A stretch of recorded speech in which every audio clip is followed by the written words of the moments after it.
আগামী জাতীয় সংসদ নির্বাচনে 237 আসনে প্রার্থী ঘোষণা করেছে হারু প্রার্থী বিএনপি। হারার আগে হারু প্রার্থী বলা ঠিক না, কিন্তু ওরা পণ করেছে হারিবেই। আমার মাঝে মাঝে অবাক লাগে, বিএনপির কি বুদ্ধি যুদ্ধি আছে এমন লোক নাই? এখন অনেকে কইতে পারেন সব বুদ্ধি গেলে আপনারই আছে আর সবাই তেজপাতা। তাহলে আসেন আমরা অঙ্ক কইসা বুঝে দেখি, কেন বিএনপি যা সিট পাইতো তার চেয়ে কম সিট পাইবে এমনি নমিনেশন ঘোষণা করায়। দুনিয়াতে যা রীতি বলে জানি তা অনেক ট্রায়াল আর এররের পরে স্ট্যাবলিশড হয়, প্রতিষ্ঠিত হয়, তারপরে সবাই মেনে চলে। যেমন ধরেন পরীক্ষার আগে গোল জিনিস খাওয়া যায় না, তাই না? আলু রসগোল্লা চমচম করলে খাওয়া যায়, চমচম খাবার পারেন, লম্বা আছে, আলু খেলে পরীক্ষার গোল্লা পাবেন। সেই রকম জাতীয় সংসদ নির্বাচনে কখন প্রার্থী ঘোষণা করা হয় তার কিন্তু একটা রীতি আছে। সেই রীতি কি এবং কেন সেই সময় প্রার্থী ঘোষণা করা হয়, আসেন সেটা এটা বুঝে দেখি। আমি বাংলাদেশের 4টা সাম্প্রতিক জাতীয় সংসদ নির্বাচনের প্রার্থী ঘোষণার সময়কাল ধারাবাহিকভাবে বর্ণনা করতেছি, যাতে আপনারা পুরা প্রক্রিয়াটা সময়ের ক্রম অনুসারে পরিষ্কারভাবে বুঝতে পারেন। 2008 সালের নির্বাচন, ভোটের তারিখ ছিল 29শে ডিসেম্বর 2008 সাল। তফসিল ঘোষণা হয়েছিল 24শে নভেম্বর 2008। প্রধান দলগুলা প্রার্থী ঘোষণা করছিল কখন? আওয়ামী লীগ, বিএনপি এবং মহাজোট, মানে 4 দলীয় জোট উভয়, ডিসেম্বরের 10 থেকে 15 তারিখের মধ্যে। তার মানে ভোটের 15 থেকে 20 দিন আগে চূড়ান্ত প্রার্থী ঘোষণা করছিল। 2014 সালে যদিও সেইখানে বিরোধী দল সবাই নির্বাচন বয়কট করছিল, তো ভোটের তারিখ ছিল 5 জানুয়ারি 2014। তফসিল ঘোষণা হয়েছিল 25শে নভেম্বর 2013। প্রধান দলগুলো প্রার্থী ঘোষণা, আওয়ামী লীগ ডিসেম্বরের শুরুর সপ্তাহে চূড়ান্ত প্রার্থী তালিকা দেয়। বিএনপি তো নির্বাচনে অংশ নেয় না, বর্জন করছিল। সময়ের ব্যবধান 30 দিন। 2018 সালে নির্বাচন হইল 30শে ডিসেম্বর, তফসিল ঘোষণা 8ই নভেম্বর। প্রধান দলগুলার প্রার্থী ঘোষণা, আওয়ামী লীগ 25শে নভেম্বরের মধ্যে অধিকাংশ প্রার্থী চূড়ান্ত করে। জাতীয় ঐক্যফ্রন্ট, যেটার মধ্যে বিএনপি টিএনপি সবাই ছিল, 26 থেকে 28শে নভেম্বরের মধ্যে প্রার্থী তালিকা প্রকাশ করে। বাংলাদেশের রাজনৈতিক দলগুলো সাধারণত ভোটের 30 থেকে 35 দিন আগে আনুষ্ঠানিকভাবে প্রার্থী ঘোষণা করে এবং তফসিল ঘোষণার 7 থেকে 15 দিনের মধ্যে চূড়ান্ত তালিকা দেয়।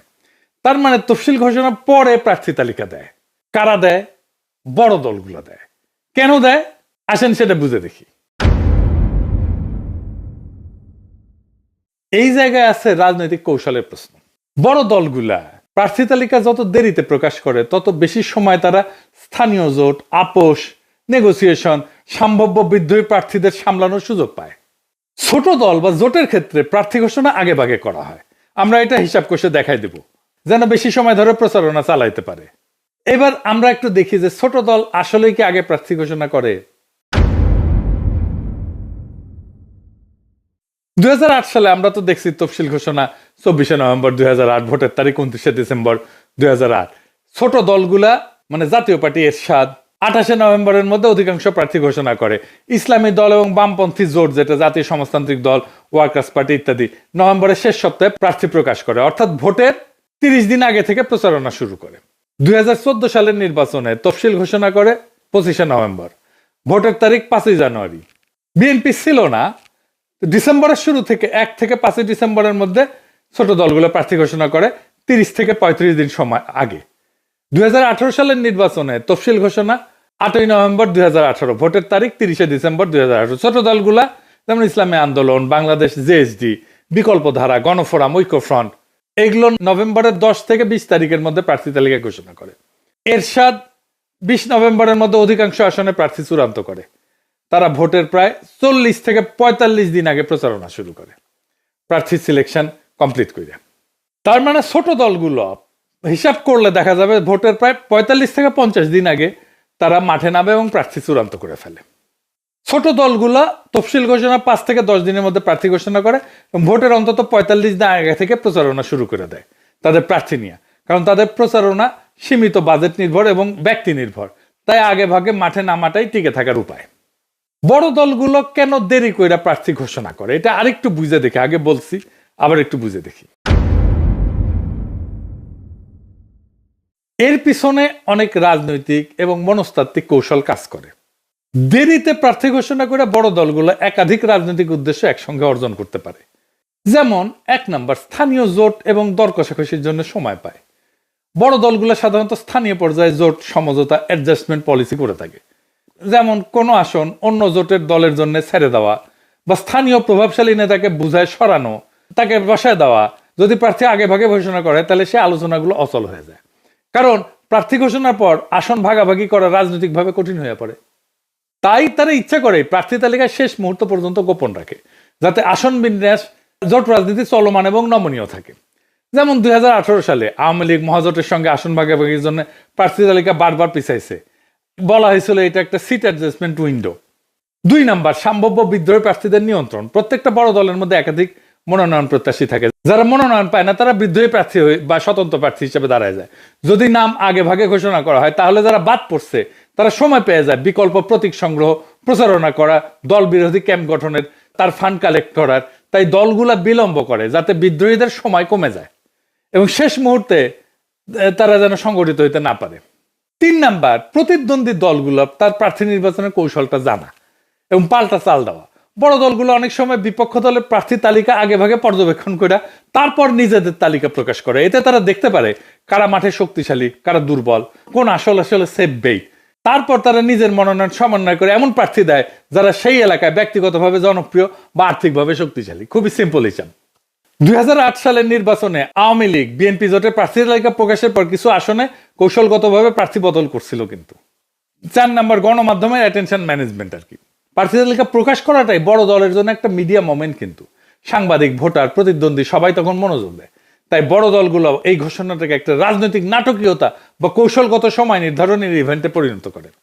তাই দেরিতে প্রকাশ মানে মিডিয়ার ফোকাস ধরে রাখা, আলোচনা দীর্ঘায়িত করা এবং প্রচারণার মোমেন্টাম বজায় রাখা। 5 নম্বর, আভ্যন্তরীণ দ্বন্দ্ব ঠান্ডা রাখা। অনেক সময় দলের কেন্দ্রীয় নেতৃত্ব একাধিক লবির মধ্যে ভারসাম্য রাখতে চায়। আগে ভাগে প্রার্থী ঘোষণা করলে লবিগুলোর চাপ বাড়ে, ক্ষোভ, গণবিক্ষোভ, এমনকি প্রার্থী বর্জনের মতো পরিস্থিতি তৈরি হয়। তাই দলগুলো শেষ মুহূর্তের একটা সেটেলমেন্ট প্যাকেজ দেয়। কাউকে এমপি প্রার্থী, কাউকে ভবিষ্যৎ পদ, কাউকে প্রতিশ্রুতি দেওয়া দলের ঐক্য রক্ষা করে। নির্বাচনের একটা ইকোনমি আছে। এই নির্বাচনী ইকোনমিটাকে ম্যানেজ করা, এটা প্রভাব কেনাবেচা নিয়ন্ত্রণ করা। যেমন প্রার্থী ঘোষণার পর থেকে ভোট পর্যন্ত অর্থ, প্রভাব, পৃষ্ঠপোষকতা এগুলো সক্রিয় হয়। বড় দল যত দেরিতে প্রার্থী চূড়ান্ত করে তত বেশি তারা অর্থনৈতিক প্রবাহ নিয়ন্ত্রণে রাখতে পারে, নিজেদের নিয়ন্ত্রণে। এবং মানি পলিটিক্স যেটা, এটা অনিয়ন্ত্রিত বিস্তার থাকাইতে পারে, অন্তত আংশিকভাবে। তাই বড় দলগুলোর জন্য দেরিতে প্রার্থী তালিকা প্রকাশ করা কোনো বিশৃঙ্খলা না, এটা এক ধরনের কৌশলগত টাইমিং পলিটিক্স, যেখানে সময়কে নিয়ন্ত্রণ করে তারা আভ্যন্তরীণ সংঘাত, স্থানীয় প্রতিদ্বন্দ্বিতা এবং নির্বাচনী ক্যালকুলেশন এটা নিয়ন্ত্রণ করে। তফসিল ঘোষণার দিন থেকে ভোটের দিন পর্যন্ত বড় দল টাইম ম্যানেজমেন্ট করে প্রতিদ্বন্দ্বীদের চাইতে আগায় থাকে। বিএনপি আগে প্রার্থিতা ঘোষণা করে ছোট দলের মতো আচরণ করে ফেললো, আভ্যন্তরীণ কোন্দল বাড়ায় দিল, বিদ্রোহী প্রার্থীদের সংগঠিত হওয়ার সুযোগ দিল। ধরেন কুমিল্লার হাজী আমিনুর রশিদ ইয়াসিন, কুমিল্লার 6 আসনে বিএনপির মনোনয়ন পায়নি। ওনার সমর্থকেরা রাস্তা অবরোধ করে বিক্ষোভ করতেছে, দেখেছেন স্লোগান দিচ্ছে কি দেখেন। মির্জা ফখরুল, তারক রহমান কাউরে বাদ দিচ্ছে না। শুনান এইটা সাহেব।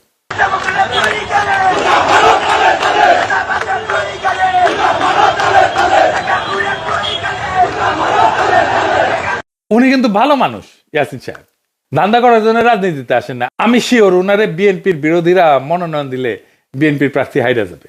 লক্ষ্মীপুর স্যারে আসম আব্দুর রবের জন্য এবিএম আশরাফুদ্দিন নিজানরে মনোনয়ন দেয় না।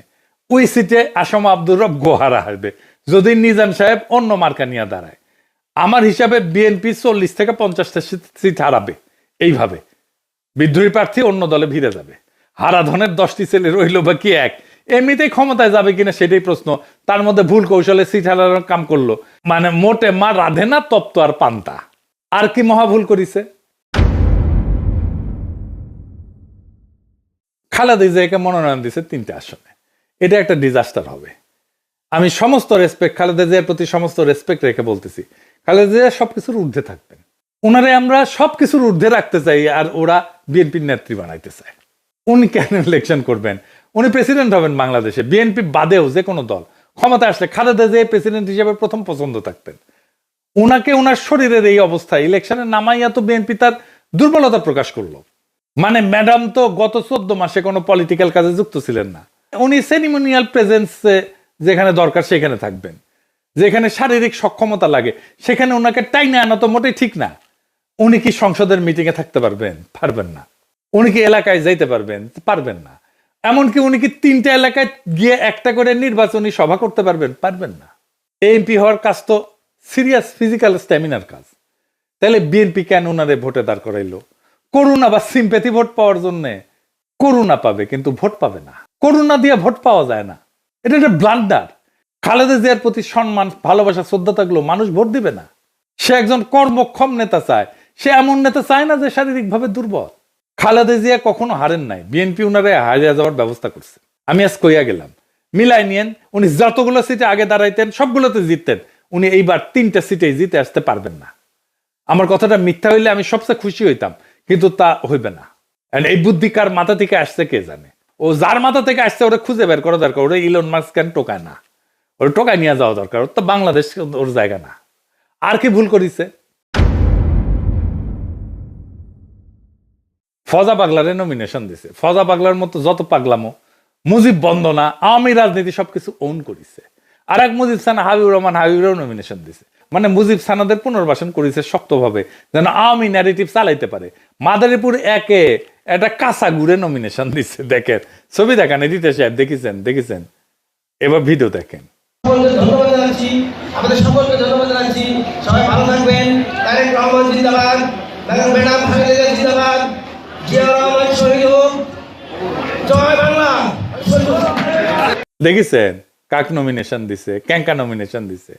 এই নমিনেশনে বিএনপির হারা আরো কাশা আসছে। এইটা সাহেব এটা চাকভুম গানবি। না হাঙ্কারে না দুঃখ পাওয়া উচিত। দুঃখ আপনারাও দুঃখ ভাব করেন। এইটা সাহেব সানাই বাঁচবি, দুঃখের সুর। আর হ্যাঁ, শেখ রুমিনুর রহমান নমিনেশন পায় নাই, এজন্য খুশি হয়েন না।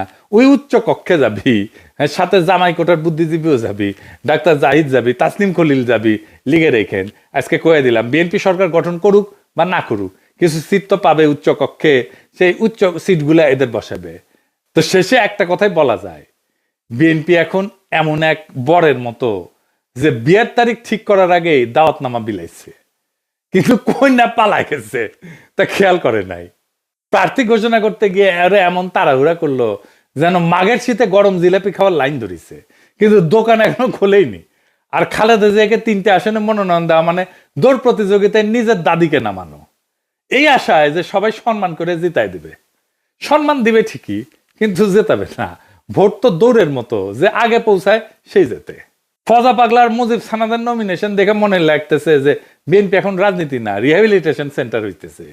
তাই বলি, বিএনপি এবারের নির্বাচনী কৌশল একটাই, আগে হারবে পরে ভাববে। দলের নামও বদলায় দেওয়া দরকার, হারু পার্টি লিমিটেড। এই যে সাহেব এখন সানাই না একটা বাঁশির সুরে শেষ করেন। হ্যাঁ, আর একটা গান গাই আমি। ওই যে আরো দিন তো গেল, সন্ধ্যা হলো, পার করে কে তোরে। হারু দিন তো গেল, সন্ধ্যা হলো, পার করে কে তোরে।